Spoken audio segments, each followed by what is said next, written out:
Thanks to MPB for sponsoring this video. Hi, I'm Gordon from Camera Labs, and this is my review of the Sigma 18-50mm f2.8 DCDN in the Canon RF mount. Yes, an official third-party lens with autofocus for Canon's EOS R mirrorless system. That's a sentence I was beginning to think I'd never get to say, but in April 2024, Sigma announced it would bring its 6 DCDN lenses, designed for APS-C mirrorless cameras, to Canon's RF mount under official license. It's exciting even just seeing their rear lens cap. First up for launch in July 2024 is the 18-50 2.8, costing around $600 or £480, and that's the model that I reviewed here. And following from autumn onwards will be the 10-18mm f2.8 ultra-wide zoom and the 16, 23, 30 and 56 primes with their nice bright f1.4 apertures. These will all join existing versions that were previously available for Sony E, Leica L and Fujifilm X mounts. Note, at the time I made this review, there was no news regarding RF versions of Sigma's full-frame DGDN lenses. I personally suspect Canon were more open to third-party options for APS-C, as they seem less invested in making lenses dedicated to crop sensors, but that's just my own opinion. Now, I fully reviewed Sigma's 18-50 2.8 on Sony's E mount when it first came out back in October 2021, but I wanted to retest this new Canon RF version to see how it performs on this system, including any differences to autofocus, stabilization and profiles. I tested it on the EOS R7, and this also gave me a chance to make some new direct comparisons against Canon's own RF-S 18-45 f4.5 to 6.3 kit zoom. The Canon lens is a lower end option, though optically dimmer and depending on your region costing as little as half the price at around $300, so let's see what spending up to twice as much gets you. Before delving in, thanks to MPB for sponsoring this video. I think that many of us have got cameras or lenses that we don't use so much anymore, so why not sell them?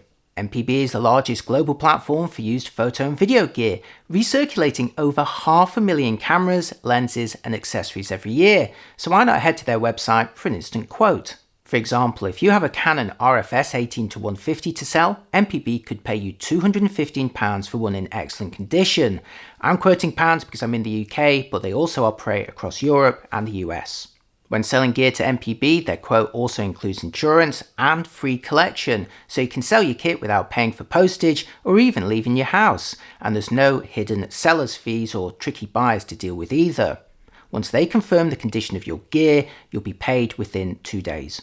Over the years, I've bought and sold used gear on multiple platforms, but I keep returning to MPB for their simplicity, convenience, and the fact that what they offer is what you end up getting. So why not check them out at mpb.com or using the links in the description. Right, back to the review. Measuring 60mm in diameter for the main barrel, 76mm in length, and weighing just 296 grams on my scales, Sigma's 18-50 is certainly compact for a constant aperture f2.8 zoom. It's still larger than Canon's RF-S 18-45mm, seen here on the left, while the Sigma's on the right. The Canon's also only 60mm wide for its main barrel, but just 45mm long and weighs a mere 130 grams thanks to its dimmer and variable aperture of f4.5 to 6.3. Notice how both lenses briefly widen at their bases to fit the body mount. Canon's lens is a retracting design though, extending by 28mm to roughly match the Sigma's starting point when both are at the 18mm focal length. Here they are at their biggest physical sizes, with the Canon set to 18mm and the Sigma set to 50mm. But while the Sigma is a little larger and heavier, it's still a very light lens, and I barely noticed it when shooting on the EOS R7. Both are pretty simple physical designs. The Sigma has a narrow focusing ring closest to the mount, followed by a smooth zoom ring which extends the barrel by about 24mm. The filter thread in the Sigma measures 55mm, and unlike Canon, Sigma also supplies a lens hood in the box which twists on the end. In contrast, Canon's RF-S 18-45 starts shorter, but again extends for use to become roughly similar in length to the Sigma when both are at their wide angle ends. Notice the barrel dipping back in again roughly midway through the focal range before extending back out again at the long end. Now, it's not unusual for a budget kit zoom to do this, but like many other cheaper lenses, I did notice the image shift a little bit on the Canon lens when I was zooming it. Now, that's not going to be a problem for most photos, but it is annoying when filming a zoom on video. The filter on the Canon measures 49mm, but there's no hood supplied. Canon's optional EW53 hood for this lens is going to cost you an extra $30. Sigma's build quality is also superior overall on the 18-50, Both lenses may employ plastic barrels, but Sigma's bayonet is metal with a rubber grommet for some weather resistance at the mount. The focusing and zoom rings also felt smoother on the Sigma, and it avoided the small image wobble of the Canon when I was adjusting the focal length.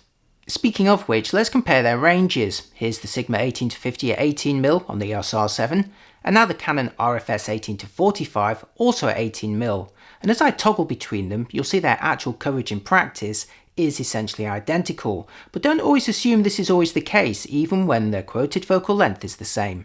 And now for the Sigma 18-50 at 50mm, toggling with the Canon RF-S 18-45 at 45mm, where you'll see the slightly tighter field of view of the Sigma. But that's not the whole story. Watch this video version first filmed with the Sigma lens on the EOS R7 and keep an eye on the tower in the middle of the frame. Notice how the continuous autofocus with the Sigma lens is fluttering a little as I adjust the focal length, although equally note how the tower is remaining fixed in position and there's no variance in exposure. Contrast this with Canon's RF-S 18-45, which may be doing a better job here at keeping the tower focused while zooming, but see how it shifts position a little bit as I adjust the focal length, and also notice the exposure steps. Both clips were filmed at the same fixed f8 aperture, but the Canon's exposure is clearly varying a little bit, which can be off-putting on video. Okay, now for focusing, starting with the Sigma 18-50 at 50mm 2.8 on the EOS R7 in single one-shot mode with a central area where you can see it almost instantly racks focus between the bottle and the wall, and in silence too. Switching to continuous servo AF shows similar performance, so a good start for the Sigma lens. And remember, with a brighter aperture, it'll more easily focus in low light.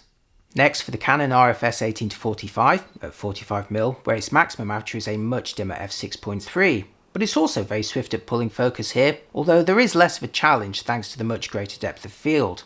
And now for that lens in continuous servo AF with pretty much the same performance, and like the Sigma, is also operating in silence. Okay, now let's try it for video, again starting with the Sigma 18-50 at 50mm 2.8 and with a single AF area in the middle. Here you can see the camera and lens combination quickly refocusing when pointed at the background, but it does pause for a moment when the bottle becomes the subject again. But the focus pulls are still smooth, confident and quiet. Can the Canon RF 18-45 do any better here? So let's have a look at it at 45mm f6.3, where again you'll see the difference in depth of field versus the 2.8 Sigma lens. But again, there's that pause when refocusing back to the bottle, so this must simply be how the EOS R7's video autofocusing responds under these particular conditions. Either way, the important fact is that the Sigma is no worse than the Canon in terms of autofocus. But let's now give them a moving target, starting with the Sigma at 50mm 2.8, where you'll also get an idea of the shallow depth of field effects that are possible for a portrait. It's a great focal length and aperture for presenting pieces to camera too. Just compare it to the Canon RF-S 18-45 at 45mm f6.3 here and see how much less blurry the background is. Both lenses are also refocusing fine on me using face and eye detection on the EOS R7. How about at the wide end of the range? Here you can see the Sigma 18mm f2.8, which includes more of my surroundings, but the aperture is still large enough for a little bit of separation with the background behind me. Now compare it to the Canon at 18mm 4.5, where the coverage may be the same, but there's nowhere near as much blurring in the background or subject separation. I'll be looking at the potential for shallow depth of field effect more later in this video. But first, a quick focus breathing test starting with the Sigma lens at 18mm and manually focusing from infinity to the closest distance and back again, where there's virtually no change in magnification. Now for the Canon at 18mm, again focusing from infinity to the closest distance and back again, where you'll see a mild reduction in the field of view. It's not terrible, but it is worse than the Sigma. Next for the Sigma at 50mm, and as I manually focus from infinity to the closest distance, you'll again see virtually no breathing at all, certainly nothing to worry about. And now for the Canon at 45mm, where you'll see the field of view reduce more noticeably as I focus closer, as if the lens were being zoomed in. This is much more noticeable than the Sigma. Next for stabilization, and while it would be easy to skip this section as the Sigma lens has no optical compensation of its own, I have noticed that some third-party lenses work slightly less well with a body's IBIS or digital stabilization modes. So here's two handheld shots taken with the Sigma at 50mm on the EOS R7, both at 0.4 seconds with IBIS disabled on the left and enabled on the right. This was the slowest shutter speed that I could handhold a sharp result with IBIS alone. On the day, I actually needed a shutter speed of around a 60th of a second to match the result without stabilization, so IBIS on the EOS R7 was giving me about 4.5 stops of compensation for stills photography. And now here's two handheld shots taken with the RF-18-45 at 45mm on the R7, both at 0.8 seconds, and again without stabilization on the left, and with both IBIS and the lens's optical image stabilization working together on the right. Yes, this lens does have the benefit of IS.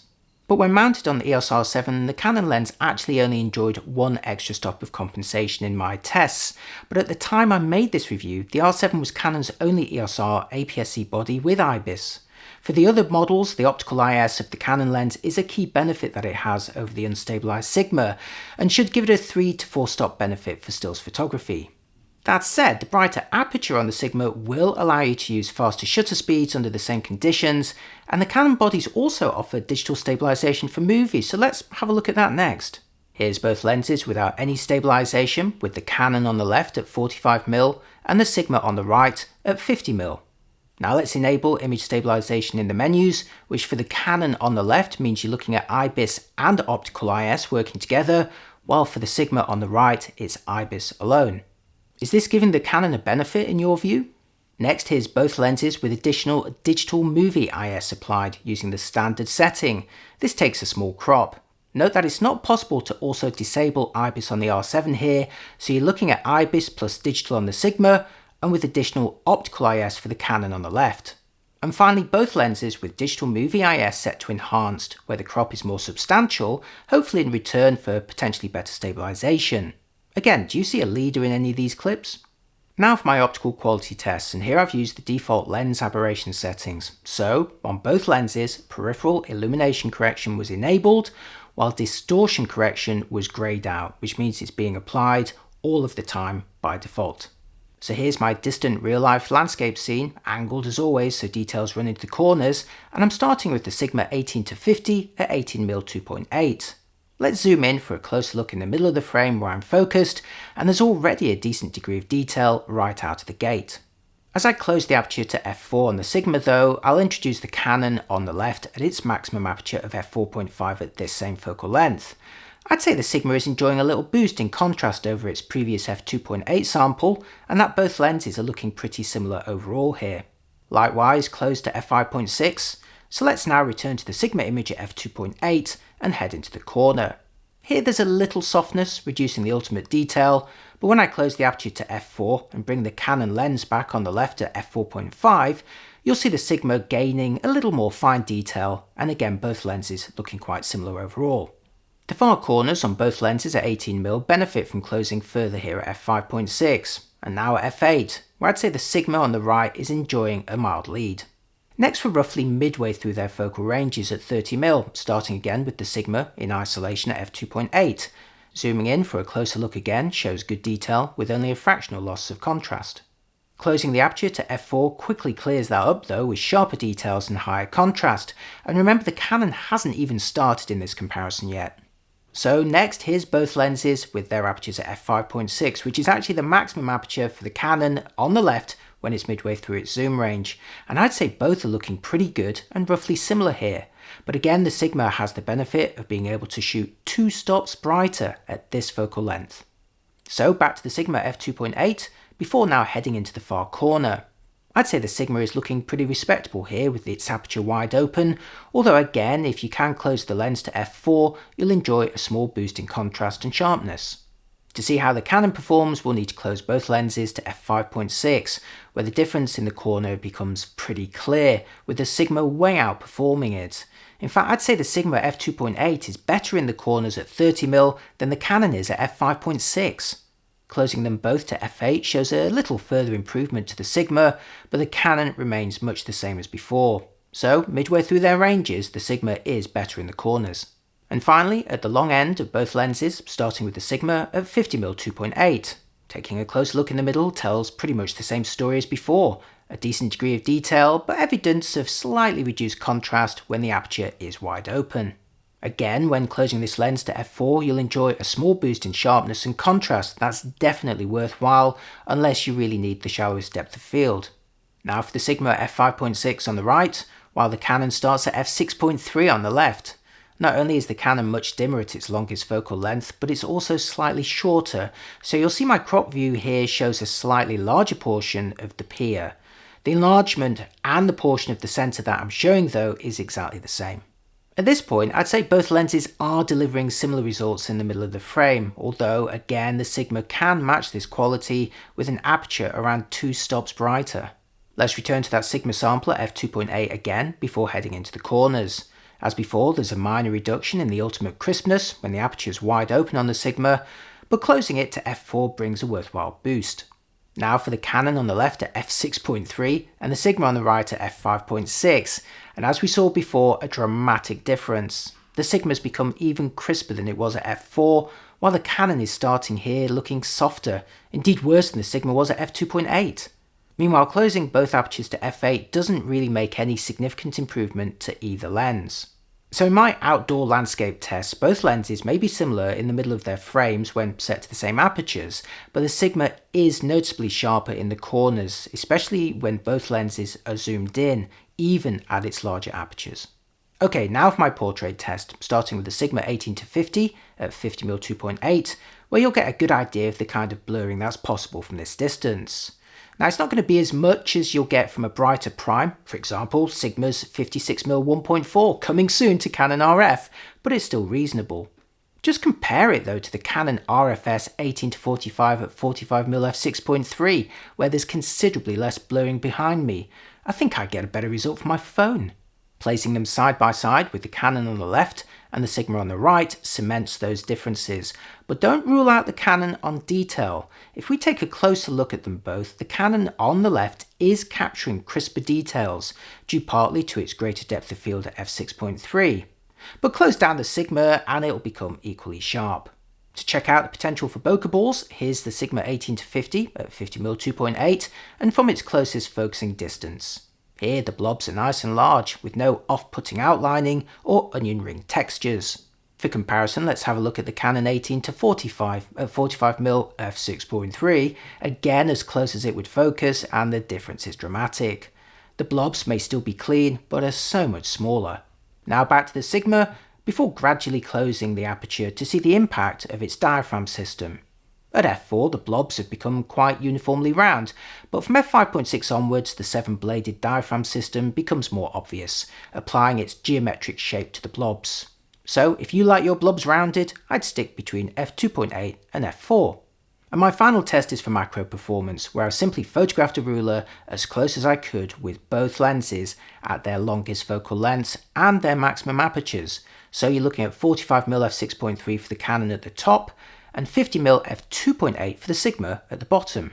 Here the two lenses are delivering 96mm and 82mm across their frames respectively, so the Sigma is capable of slightly greater magnification, but the more important difference here is how crisp it looks at the edges even at f2.8 versus the Canon at f6.3, and closing the aperture on the Canon here doesn't improve its edges at the long end of its range.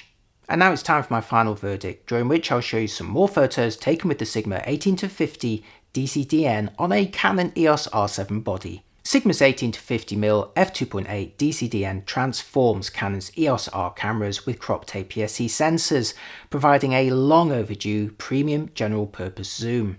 At the time I made this review, Canon only offered a handful of RF-S lenses dedicated to its APS-C bodies, all of which offered uninspiringly dim apertures and pretty average performance. Now, in their defense, these lenses are budget models aimed at keeping the size, weight and cost down on their budget bodies. But where does that leave owners of higher-end APS-C cameras like the R10 and especially the R7? Previously, owners of these had to buy an unnecessarily large, heavy and expensive full-frame lens if they wanted a decent general-purpose zoom in the native mount. But now Sigma's 18-50 2.8 finally brings an alternative in the Canon RF mount, and it's immediately become the most attractive walk-around zoom for Canon's APS-C bodies. It's sharper in the corners than Canon's RF-S kit zoom, it delivers greater magnification, sports far superior build quality, and most importantly of all, boasts a constant f2.8 aperture that delivers much shallower depth of field effects than the boringly dim RF-S options. Sure, it's more expensive than the RF-S 18-45, but it's still only about $600 or £480, and for me it's absolutely worth spending the extra, especially if you have one of the higher end bodies like the EOS R7. The only downsides are a lack of optical stabilization, an omission that will disappoint owners of the many APS-C bodies lacking IBIS of their own, and a range that would have been more compelling had it started at 16 rather than 18mm. But as I said in my original 2021 review, it feels almost churlish to complain, especially so for Canon owners who until this point have officially had no other choice in a native mount. Hopefully many more will follow, although I suspect Canon will be more protective over full frame licenses than it is with APS-C. P.S. If you own one of Canon's cheapest APS-C bodies like the R50 or R100 and simply want the blurriest backgrounds at the lowest price, do consider one of Canon's 50mm f1.8 lenses, either the native RF model or an adapted EF version. And that's it for this review. I hope you found it useful, and I'd love to hear what you think if you own a Canon APS-C body. I also have reviews of the other Sigma DCDN lenses for APS-C mirrorless cameras, which will give you a preview of what to expect from the Canon versions due later in 2024. I reckon the 10 to 18 2.8 will be especially popular. Thanks for watching. Thanks again to MPB for sponsoring this video, and if you've got any photo gear to buy, sell or trade, do check them out at mpb.com or using the links in the description. Thanks for watching, and I'll see you next time. Bye bye.